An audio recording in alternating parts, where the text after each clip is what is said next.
نحمدہ و نصلی علی رسولہ الکریم بسم اللہ الرحمن الرحیم۔ دنیا کے اندر کوئی بھی کام ہے، وہ دین کا کام ہے، دنیا کا کام ہے، سرکاری کام ہے، پرائیویٹ کام ہے، کوئی بھی محکمہ ہے، کوئی بھی ادارہ ہے، کوئی بھی کارخانہ ہے، ہر کامیابی کے پیچھے محنت اور قربانی ہوتی ہے۔ جس ادارے کو، جس کام کو بھی آپ ترقی کرتا ہوا دیکھیں گے تو آپ سمجھ جانا کہ اس کے پیچھے کسی آدمی نے بڑی قربانی دی ہے۔ تبلیغی جماعت اور تبلیغی کام، دعوت و تبلیغ کا کام پوری دنیا کے اندر پھیلا ہوا ہے۔ دنیا کے کونے کونے میں ایسی جگہوں میں جہاں لوگ جانے کے بارے میں سوچ بھی نہیں سکتے، تبلیغی جماعتیں وہاں تک پہنچی ہوئی ہیں۔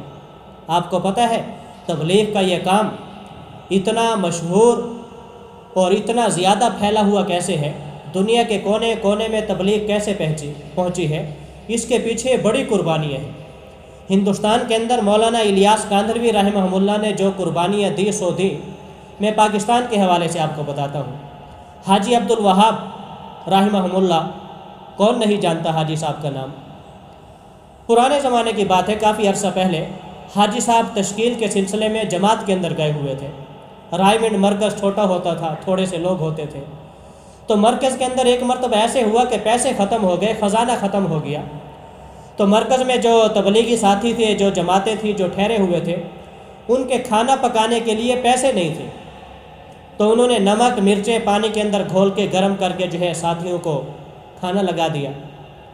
تو حاجی عبدالوہاب صاحب کی اہلیہ کو جب پتہ چلا کہ اللہ کے مہمانوں نے، تبلیغ والوں نے نمک اور مرچیں پانی کے اندر گھول کے پکا کے کھانا کھایا ہے، تو اس اللہ والے نے اپنے زیور فوراً اٹھا کے دے دیے اور کہا کہ ان زیوروں کو فروخت کر دو اور اللہ کے مہمانوں کو اچھا کھانا کھلاؤ۔ تو حاجی صاحب جب واپس آئے اور حاجی صاحب کو پتہ چلا، تو حاجی صاحب نے اپنی اہلیہ کو فرمایا کہ یہ زیور حقیقت میں اب تیرا بنا ہے، اب تو اس کی مالک ہے۔ جب یہ اللہ کے راستے میں خرچ ہو گئے ہیں تو تبلیغی جماعت اور تبلیغی کام ایسے ہی دنیا میں نہیں پھیل رہا، اس کے پیچھے حاجی عبدالوہاب صاحب اور ان کی اہلیہ اور ان جیسے لاکھوں لوگوں کی عظیم قربانیاں شامل ہیں۔